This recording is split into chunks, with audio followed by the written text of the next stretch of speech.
They didn't start crying because they're hurt. They started crying because they got caught, and they need your anger to make themselves look like the victim.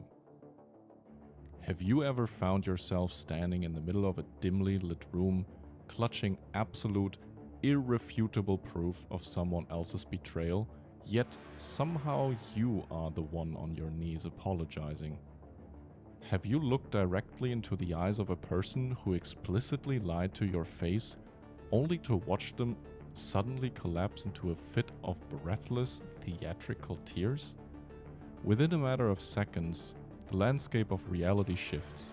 The original crime is completely erased from the record. The fact that they cheated, the fact that they stole, or the fact that they maliciously deceived you completely fades into the background. The new focus of the entire room becomes your tone of voice. The new crime is your entirely justified, agonizing anger. You entered the conversation seeking basic accountability, and you left it carrying a crushing, suffocating weight of false guilt. You lie awake at night wondering if you really are the cold, heartless monster they claim you are.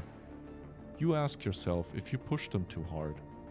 You endlessly replay the argument in your mind, meticulously analyzing your own words for flaws, while they sleep peacefully in the next room, entirely absolved of their sins. This is not a simple misunderstanding. This is not an emotional breakdown caused by genuine grief. It is a highly calculated, deeply predatory psychological maneuver designed to dismantle your sanity and protect their fragile illusion of innocence. In the world of clinical psychology, this toxic sequence is known by a precise and terrifying acronym: DARVO. Deny, attack, and reverse victim and offender. It is an incredibly sophisticated defense architecture utilized by narcissistic, antisocial, and highly manipulative personalities to completely evade the consequences of their actions while maintaining absolute control over your mind. The mechanism functions in 3 distinct, rapid-fire phases that blur together so quickly you barely realize the trap has sprung. First comes the flat, unblinking denial. When confronted with cold evidence, the manipulator will state with absolute terrifying certainty that the event never occurred. They look at a text message, a financial statement, or a photographic record and call it a fabrication, a hallucination, or a malicious misunderstanding. If your resolve does not shatter during this first phase, they immediately pivot to the second stage, which is the attack. They systematically target your character, your sanity, your deep-seated insecurities, or your past mistakes. They tell you that you're paranoid. They tell you that you're inherently unhinged, deeply ungrateful, or impossible to love. But it's the third phase where the true psychological alchemy occurs. They reverse the roles of the victim and the offender. They manipulate the emotional atmosphere of the room until their sudden, theatrical distress completely eclipses the original transgression they committed against you. This calculated reversal triggers an even more insidious secondary psychological phenomenon known as reactive abuse. Reactive abuse is the ultimate crown jewel of interpersonal manipulation. You must understand that the manipulator does not enter an argument to resolve a conflict. They enter an argument to secure a confession of your instability.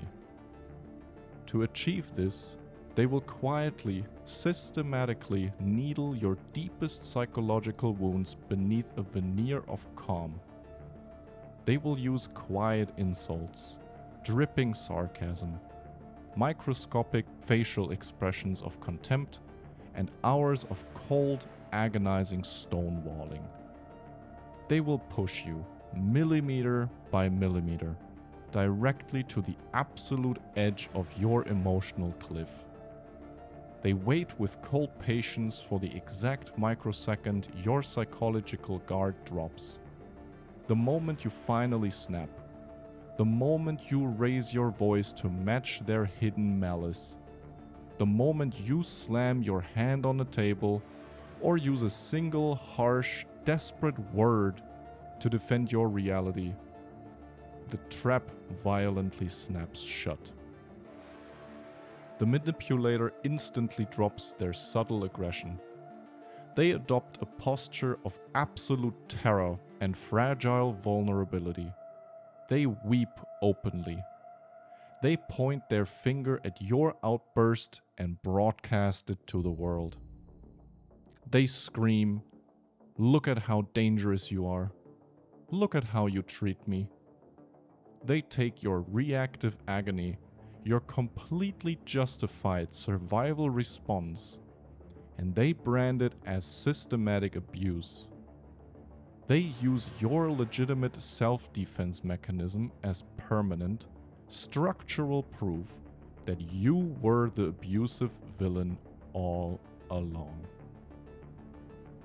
To fully comprehend the devastating power of this psychological warfare, we must examine a chilling, forgotten case study from the hidden archives of 20th century high society. Consider the tragic, systematic destruction of Arthur Vance, a brilliant young architectural scholar in 1950s London, and his longtime companion and benefactor, Julian. Arthur was meticulous, quiet, intensely private, and completely devoted to his historical research. Julian was charismatic, wildly erratic, deeply insecure, and independently wealthy.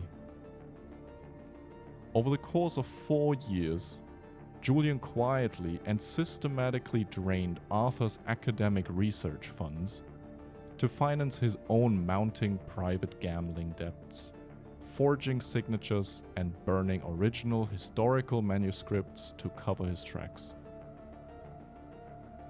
When Arthur finally discovered the massive financial discrepancies, he confronted Julian. Arthur held the forged ledgers in his trembling hands, presenting undeniable evidence of absolute ruin. Julian did not panic. He simply looked at the papers, tilted his head, and smiled a cold, vacant smile. "How dare you?" Julian whispered, his voice trembling, not with fear, but with calculated precision. "After everything I've sacrificed for your brilliant little mind, you stand there and accuse me of theft?" Arthur was stunned. The denial was instant.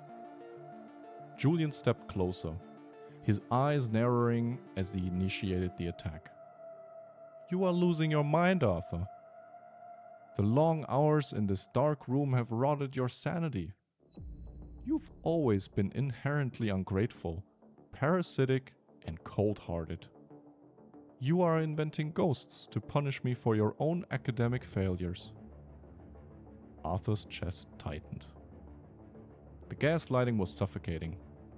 He tried to speak, to read the numbers out loud, but Julian cut him off with the masterstroke.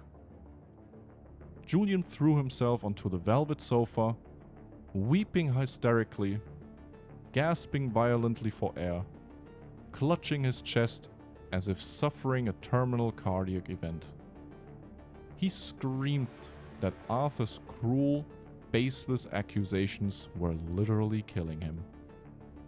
He rang the bell violently, calling the household staff into the room, gasping that Arthur was trying to drive him to physical madness.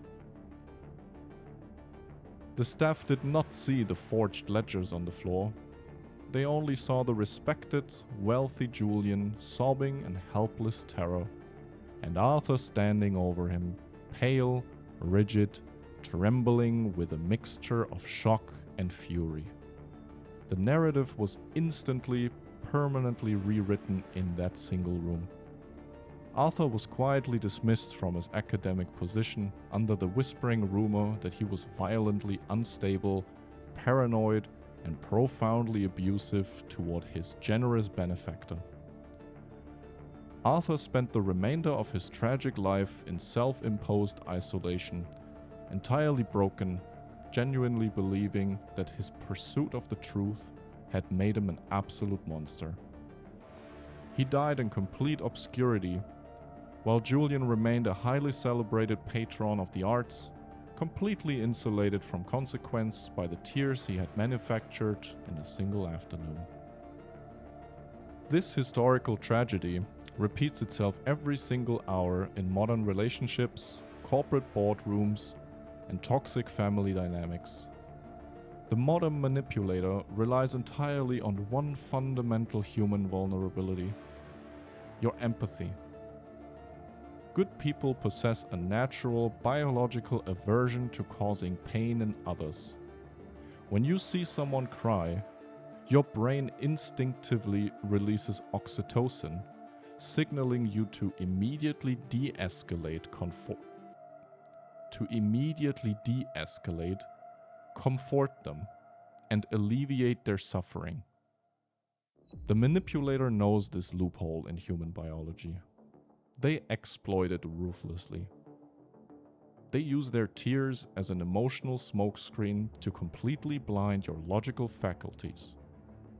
The exact moment you step forward to comfort them, or the moment you soften your voice to soothe their weeping, you have unconsciously accepted their twisted premise. You have signed a silent psychological contract that completely absolves them from their original crime. You must realize that their distress is never a reflection of genuine remorse. It is an act of supreme narcissistic rage, because they can no longer control the narrative. It is a terrifying temper tantrum disguised as a broken heart. How do you survive a psychological predator who routinely converts your self-defense into ammunition against you?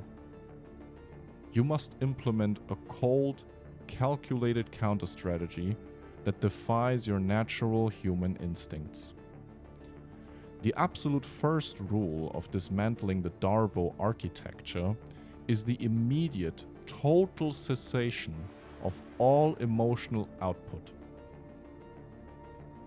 You must become a psychological mirror. In advanced psychological circles, this is known as the stone face protocol.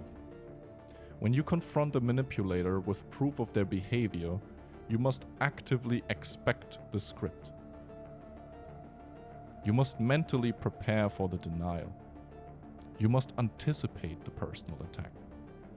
You must look forward to the weeping.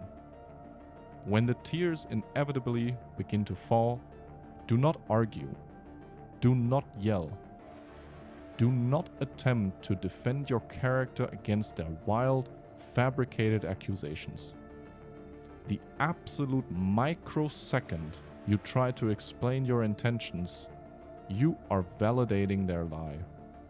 You're entering their court, playing by their rules, and guaranteeing your own destruction.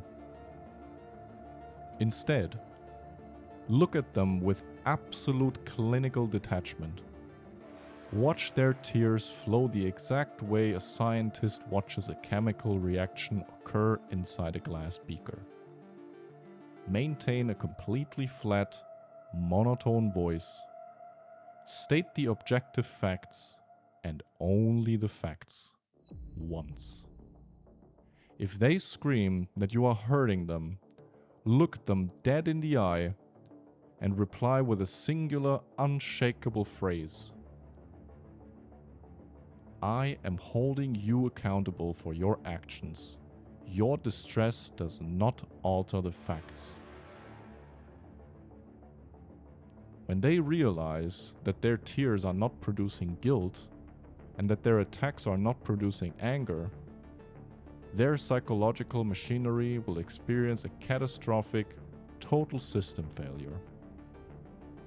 They will either instantly drop the tears, revealing a face of pure, cold fury, or they will flee in the environment entirely. You must document every single interaction, digitally or in writing, completely independent of their validation. You do not need them to admit that they are wrong to know that you are right.